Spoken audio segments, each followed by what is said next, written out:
সৈয়দনা ইব্রাহিম ওনার ছেলে ইসমাইলকে দেখতে গেলেন, অনেক দিন পরে দেখতে গেলেন। ওই দিন বাড়িতে সৈয়দনা ইসমাইল বাড়িতে নাই, বনে গিয়েছে শিকার করার জন্য। বাড়িতে সৈয়দনা ইসমাইলের বিবি সৈয়দনা ইব্রাহিম ঘরের দরজার বাইরে থেকে সালাম দিয়ে বললেন আসসালামু আলাইকুম। ভেতর থেকে কর্কশ গলায় একটা মেয়ে সালামের উত্তর দিয়ে বলল ওয়া আলাইকাস সালাম। গলার মধ্যে কোনো মায়া নাই, মহব্বত নাই। জিজ্ঞেস করলো সৈয়দনা ইব্রাহিম, মা কেমন আছো? কাইফা হালুকি ইয়া উম্মি। মেয়েটা কয় বেশি সুবিধার না, তোমাদের খাওয়া দাওয়া কেমন চলে? ভালো না। তোমার জামাই কই? বনে গেছে। এবার মেয়েটা বলতেছে আমনে কেডা? সৈয়দনা ইব্রাহিম বলে আমি কে চিনবারা? ইদা যা যাওজুকা মিনাল গাবা, স্বামী যখন বন থেকে ফিরবে ফাকরাই আলাইহিস সালাম, তোমার স্বামীর একটা সালাম দিবা। ওয়া মুরিহি ইয়াগাইরা আতাবাতা বাবিহি, আর বলবা ঘরের দরজার চৌকাটটা যেন তোমার স্বামী পাল্টে দেয়। এই কথা বলে বুখারীর বর্ণনা। কিসের হাদিস? বুখারীর হাদিস। ইব্রাহিম চলে গেলেন। ইসমাইল আসার পরে বিবি বলতে আরম্ভ করছে, দুপুরবেলা একটা বুড়া আইছিল। বুড়া কে আইছিল? সৈয়দনা ইসমাইল বলে কোন বুড়া আসছে? কি বলছে? বিবি বলে আপনার সালাম বলছে। ওয়ালাইকুমুস সালাম। আর কি বলেছে? আর বলছে ঘরের দরজার চৌকাট যেন আপনি পাল্টে ফেলেন। এই কথা বলার পরে সৈয়দনা ইসমাইল চিৎকার দিয়ে বলে ও কি করলি তুই? নিজের কপাল পুড়লি, নিজের কপালে নিজে কুড়াল মারলি। অমিয়া চোর বোঝে চোরের সিগন্যাল, পুলিশ বোঝে পুলিশের সিগন্যাল, নবী বোঝে নবীর সিগন্যাল, ঠিক কিনা? সৈয়দনা ইব্রাহিম যা বলছে ইসমাইল আলাইহিস সালাম ধরে ফেলছে।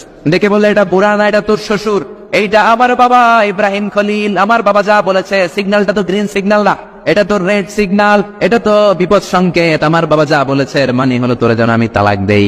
Gate out, get out, I divorce you. তোরে তালাক দিয়ে দিলাম, বাবার খুশির জন্য তালাক দিয়ে দিস। আপনার আব্বাও যদি আপনার বউরে এমনি তালাক দিয়ে ফেলতে বলে দিবেন নাকি? আবার দিয়া বলেন দিয়েন না, মুসিবত আছে।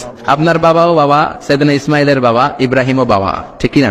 সৈয়দনা ইব্রাহিম মন গড়া কথা বলতেন না, আকাশ থেকে ওহী আসলে বলতেন। এই জন্য আপনার বাবা যদি বলে বউরে তালাক দিয়ে দিয়েন না, খবরদার, বাবারও বুঝাইবেন, বউরেও বুঝাইবেন, ঘরে সংলাপ করবেন, সমঝোতা করবেন। আমরা দুই নেত্রী সংলাপ করে না তো কি হয়েছে? আমরা সংলাপ করব, ঠিক কিনা? ঘরে ঘরে আমরা সংলাপ শুরু করবো, মিলাই দিবেন, হ্যাঁ, বুঝাই দিবেন, বাবারও বুঝাবেন, বউরেও বুঝাবেন। তালাক দেওয়ার ইসলামী যে সিস্টেম, এটাকেও মেনটেন করলে পৃথিবীতে কোনো তালাকই থাকবে না, ডিভোর্স রেট একেবারে কমে যাবে। এখন ঘরে ঘরে তালাক, ঠিক কিনা? তালাক দেওয়ার সিস্টেম হচ্ছে পঞ্চম স্টেপে যে তালাক, পঞ্চম ধাপে। প্রথম ধাপ হচ্ছে ফাইযুহুন্না, বউয়ের সাথে ঝগড়া হইলে ফাইযুহুন্না, বউরে কক্সবাজার বেড়াইতে নিয়ে যাও, বসুন্ধরায় শপিং করে দিবা, নানির মেয়ে ঘুরতে যাবেন, যমুনা ফিউচার পার্কে নানির বেনারসি শাড়ি কিনা দিবেন, কসমেটিক্স এর বক্স কিনা দিবেন। এই জন্য বললো ফাইযুহুন্না, বেপরদায় চললে ওয়াজ করবেন, নসিহত করবেন। এই জন্য বউয়ের সাথে যদি ঝগড়া হয় তালাক না, ইসলাম প্রথমে বলছে ফাইযুহুন্না, ওয়াজ করেন, বুঝান, ঘুরতে নিয়ে যান, শাড়ি কিনে দেন। এতেও যদি লাভ না হয় ওয়াহজুরুহুন্না ফিল মাদাজি, বিছানা আলাদা করেন, বউ থাকবে এক ঘরে, আপনি থাকবেন আরেক ঘরে। হয়তো এই বিচ্ছেদের কারণে ভুল বোঝাবুঝি ভেঙে যাবে, স্ত্রী ফিরে আসবে, ঠিক কিনা? এতেও কাজ হয় না। তারপরে আল্লাহ বললেন ওয়াদ্রিবুহুন্না, এবার একটু শাসন করেন। ঘুরতে নিলেন, কাজ হয় না। শাড়ি কিনে দিলেন, কাজ হয় না। রোম আলাদা করলেন, এরপরও কাজ হয় না। এরপর ওয়াদ্রিবুহুন্না, শাসন করেন। অনেকের অর্থ করে বউরে পিটাও না, পিটানো না। বিশ্বনবী কোনোদিন বউয়ের গায়ে হাত দেয় নাই, ঠিক কিনা? এই ওয়াদ্রিবুহুন্নার শাব্দিক অর্থ হলো পিটাও, কিন্তু পারিভাষিক অর্থ হলো স্ত্রীকে একটু শাসন করো। মুফাসসিররা এই আয়াতের তাফসীর করতে যায় হয়রান হয়ে গেছে। অনেকে বলছে ছোট কাঠি দিয়ে পিটাও, আর বলে এই কথা শোনো না কেন? দুইটা বাচ্চা হয়ে গেছে, তিনটা সন্তান হয়েছে, এখন সংসার ভাঙতে চাও কেন? অনেক মুফাসসির বলে মেসওয়াক দিয়ে বাড়ি মারো আস্তে আস্তে।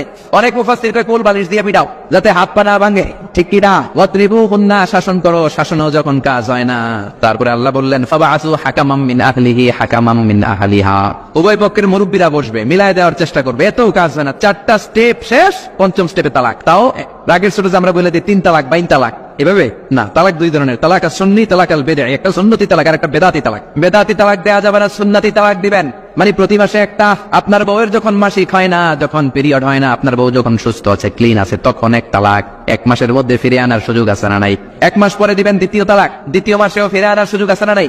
ঘরে রাখবেন, হয়তো বিবিরে দেখে আপনার মনে ভালোবাসা জমবে, বিবির মন নরম হয়ে যাবে, বিবিকে ফিরে আনা যাবে। তৃতীয় মাসে 3 তালাক যখন দিবেন, আর ফিরে আনার সুযোগ নাই। এটাকে বলে তালাক আল বাইন আল বাইনুনা। এরপরে আর ফিরে আনার সুযোগ নাই। এই প্রসিডিউর গুলো যদি মেনটেন করেন, তালাক হবে, তালাক হওয়ার সুযোগ আছে।